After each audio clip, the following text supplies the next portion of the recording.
All right, welcome everyone to Action Packed Shiur Bezrat Hashem. It's great to be back. You should just know we're learning here today. Amru Rabbeinu our rabbis teach us in Pirkei Avot. Al tityaesh min hapurunut. Shalom tzarich sheyeh neged einav tamid. Shum mu'tad lekol pnei yeshod habo ba'olam.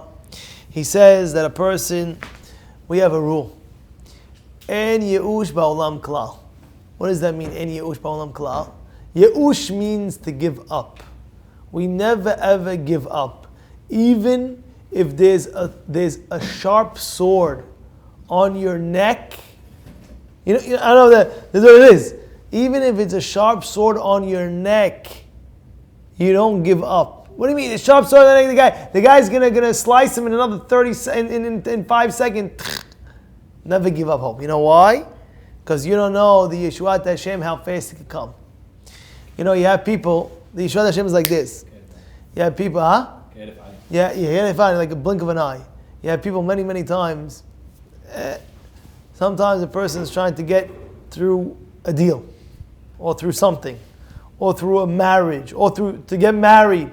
And you don't know where it's going to come from. You don't know where it's going to come from. Where is it going to come? When is it going to come? Who is it going to come? You don't know anything. All of a sudden, but one thing is for sure, all of a sudden, split of an eye. One of the guys over here in the shul told me, Rabbi, I'm getting married and I'm getting engaged. He got engaged. And he tells me, even if I would want to mess it up, I can't mess it up. Because you see that Hashem's sending it. Bidyuk. You want to hear such a crazy issue? True or no? And he's sitting with us right now. He says, even if I want to mess it up, I can't mess it up. Because it's meant for me. It's running after me. It's like. He says, why? He said, and he was looking. How many years is he looking? Baruch Hashem, like this, no? Like this, yes or no? How many years? So give people chizuk over there on Torah anytime. 8 years he's looking for shidduch. 8 years he's looking for shidduch. You know what it is? 8 years? And every time I was with him and I was trying to set him up and this and that and that. And then boom, before you know it, say, I don't know. He tells me, Rabbi, I need to get married. After 8 years, he's sitting with us right now. Hatan, marriage. I want to tell you something. You want to hear something Majnoon? Crazy.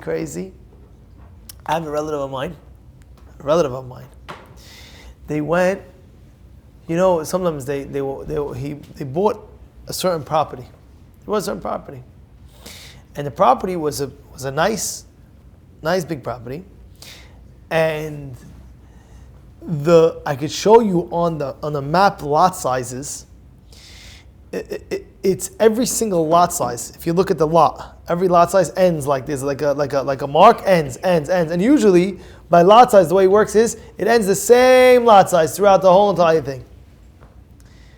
And this fellow, he bought the land. He didn't know where. He knew where it was, but he didn't know where the lot size ended. He ended up saying, it's not the land that he wanted really.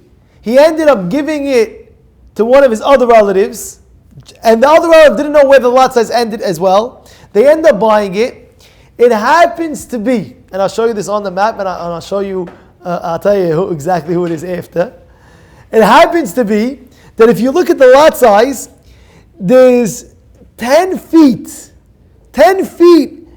out, meaning a little bit, like there's like a little like a sliver of feet that ends a little bit further out, like a drop, meaning, and it's connected, that land is connected to his in-laws' house, and now Shabbatot and things like that, he's not going on anybody's property, it's his own property, and it's just a little, like for example, it's like 5 feet by 5 feet this way, and the rest is you see the map, I'll show you the map right after I'm done with the shiur. I'll show you on the map. It's the most Majnoon thing. And every other lot size on the block is, and his lot size, and he didn't even go for it. A relative came to him and offered it to him, take it. And he didn't know about it, he bought it. And this is to show you, something's meant for you. Don't give up hope. If it's meant for you, it's going to run after you. If it's meant, of course, I'm not telling you, don't do hishtadlut. You should do hishtadlut. You should try to get it. You should try to do something about it. You go to shidduchim. You should do work with shadchanim. Do hishtadlut. I'm not saying that. You should do hishtadlut. We're not on the level of the Gaon Mevilna, where the Gaon Mevilna used to not going to any doctor. The Gaon Mevilna used to not go to, used to not go to the doctor. But he was the Gaon of Vilna. We're not the Gaon of Vilna. You understand? He would not, until his family would beg him, please go. So he said, you should just know, I have emunah in Hashem that He's going to heal me. But since you want me to go to make you feel better, I'm going to go. Not for me, for you, and for you, not for me. Because we're not in the Gaon of Vilna's emunah bitachon level. You're not feeling well, go to the doctor. You know what I'm saying? We're not in his level. But his level that was his level. His level of emunah and bitachon was that what? He didn't have to go to that. What's going to be? What's going to be? Hashem's going to save him. What's going to be? But this was his level of emunah and bitachon. This was his level of emunah and bitachon. Our level is, go to the doctor. But our level is, when you go to the doctor, just know it's not the doctor that's healing you. It's Hashem that's the one that's healing you. You understand? You understand? It's like a shadchanit. They set you up. Just know you owe debt of gratitude. You say thank you that she was the shaliach of Hashem. You don't have to tell her, you're just my shaliach. Make her feel good. Say, hey, thank you very much for setting me up. But at the end of the day, it was Borei Olam that set you up. And it was exact moment that he set you up. And he got the aliyah this week. If you saw the aliyah, what he got this week, it was kikach ish isha hadasha. You saw Salima now? You saw Aliyah Chishi, he got Aliyah Chishi, and it says he got married to a girl. This is the week. Is it not perfectly to the glove where Hashem, you see his yad of Hashem? It's like, it's exact. And that's the truth, by the way. In general and in life and in anything you want to do in life, you have to understand. A person could be in a pickle, a person could be in a situation, a hard situation, and this, that. You can never give up hope because you never ever know. Look at Corona. Corona hit. I got my phone. One guy was calling, a specific guy was calling me. A fellow, olderish man. And he was crying with tears. He said in his lifetime, he's been working as a worker for his whole life for people. He was telling me, and he only made, let's say, a very minimal salary, and all his life the partner was very. He's telling me all this, and all of a sudden, Corona happened. He got able to get goods, like whatever. He was able to get goods to sell, like those gloves and those masks and those things and that, and even those there was like custom tests where you put it in, like the employee, you put it in your nose or something like that, like it's like rapid tests or something like that. So there was one company that needed, was Facebook. Facebook. They needed it, and he told me that he was able to counter the deal with them, and they needed thousands of thousands. Like it was a constant order for like 6 months straight. 6 months straight, boom, tak. He was able to. He said he never saw. Wow, I just like the thing, just like pour down the barakah. I'm saying anything. A guy's not healthy. A guy's this, the guy. In a second, Hashem can make you healthy. You have to do your shtadul, you do your thing, but at the right time. You know what happened? One guy was telling me. He's telling me he thought that Chas v'Shalom he was gonna Chas v'Shalom he was very unhealthy. And he was going doctor after doctor until finally he met the right doctor and he healed the whole situation. I said, that wasn't that. It was Hashem that was sending to the right person. Boom. Shwat Hashem Kervan. And if it's not meant to be, it won't be. If it's not meant to be, it won't be. A relative of mine. This is what's going on. Right? A relative, if it's meant to be, listen to this.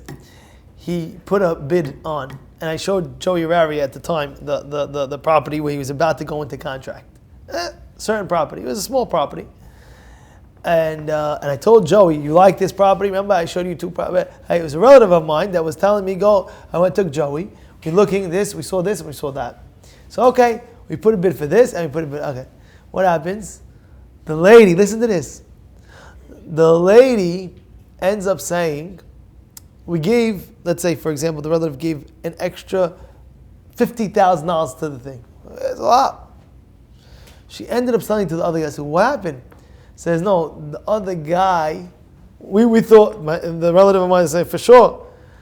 He says, no, the person that's living inside wanted the house, but they were renting for many years, and the owner felt bad to make extra money from this that he can't afford more, so therefore they're losing money, a substantial amount of money, And the relative is going, how can it be? I never saw this in my life. You give me 50 grand? Like, imagine a guy give me 50 grand. Oh, you give me that. It's great. Take it. It's game as well. What? So I told him, if it's not meant to be, it's not going to meant to be. A few months later, another thing came out. Relative calls me up. They asked me, what do you think? I say, it's not bad. Go for it. I say, go for it. They go for it. They put in a bit, same small price, more 50 grand, same 60 grand more, 70 grand more. They told me, they give it, the owner gives it, sells it to the one that's paying less than 70 grand more to the other person. What happened? The owner says, I'll tell you the truth. Which was telling my relative, you want to do it as an investment, as people to rent out a first floor and a second floor apartment. I lived in a house for 30 years.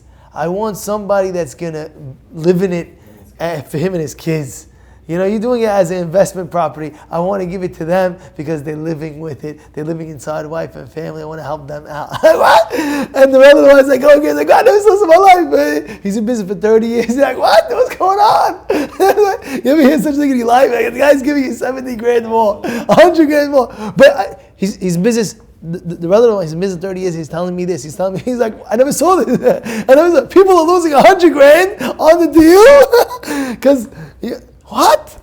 It didn't make sense. It didn't make sense. I told him, I said, listen, if it's meant to be, it's meant to be. And if it's not meant to be, no matter what, even if you get, it's not going to be. It's not going to be. But one thing you have to understand, the yesod, the base is clear. Any u'shvalam klal. You can never give up. Because you never know. You never know. And it's with everything in life. Everything, and I'm talking about even in learning. Persons in yeshiva. A yeshiva guy could be hearing this. Persons in yeshiva. Many times. You see a guy. Help me. Close the book.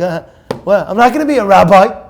How many times you have it? How many times I'm in the kollel and I heard it one time by one of the top guys. I said, what are you doing? Where did he go? He's walking out. It's not like he was walking out for any specific reason. I was like, what are you doing? Baruch Hashem, you have everything. What are you doing? He tells me, well, I'm telling you, a good guy. Tells me, oh, you're different than me. He tells me, this is when I was like 20. He said, you're different than me. I said, what do you mean? What's different me and you? What are you talking about? You're a single guy, 20 years old. You have your whole life in front of you. Come on, be chacham, be one of the gdolim. What are you talking about? He gave up hope. He gave up hope. You have the charisma, you have the enthusiasm, and you could talk, and you could this, and you could that. You're going to be a rabbi, he tells me. Me, I'm not going to be a rabbi, something. It's like, are you learning to be a rabbi? We learn for Hashem, I tell him. You learn for Hashem, don't give up! Don't give up hope! Yes, Allah against the guy!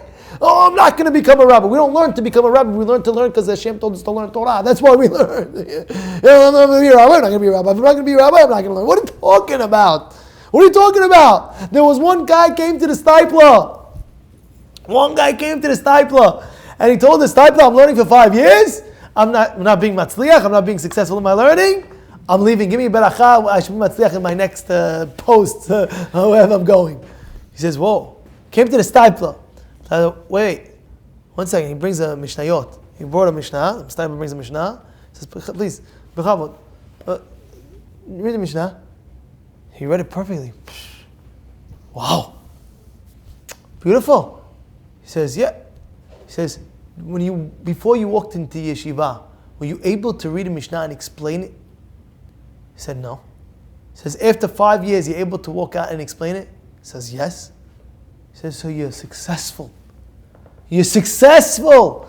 A lot of times the Yetzer Hara will make you give up hope by saying, I'm not successful, Mama, I'm not going to be the Gadol Hador. I'm not going to sit there with the Galabiya, with the turban, and everybody's going to come kiss my hand. I'm not going to throw in the towel.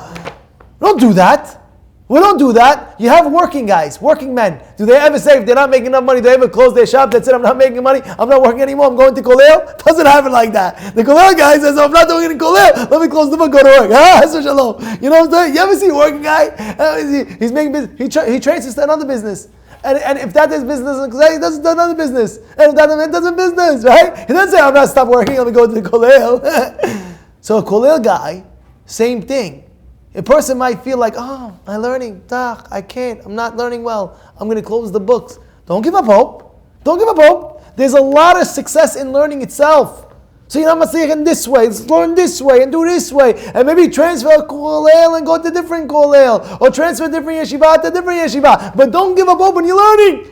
And the Stipler told him, he says, you know Mishnah, before you didn't know how to learn a Mishnah, you're successful. You became successful because now you know how to learn a Mishnah. But what does Yetzirah tell you, plant the guy in the yeshiva guy in the head? Hey, you're going to be a ma'aretz, you're learning for 5 years, you're learning 2 years, kish the books, go do something productive. What are you talking about? You matzliach. And that's what we're telling you over here. Today's lesson over here is a lesson that a person should never give up hope, no matter what, no matter where, no matter who. Keep on going and going, and Haslaha will Bezrat Hashem come.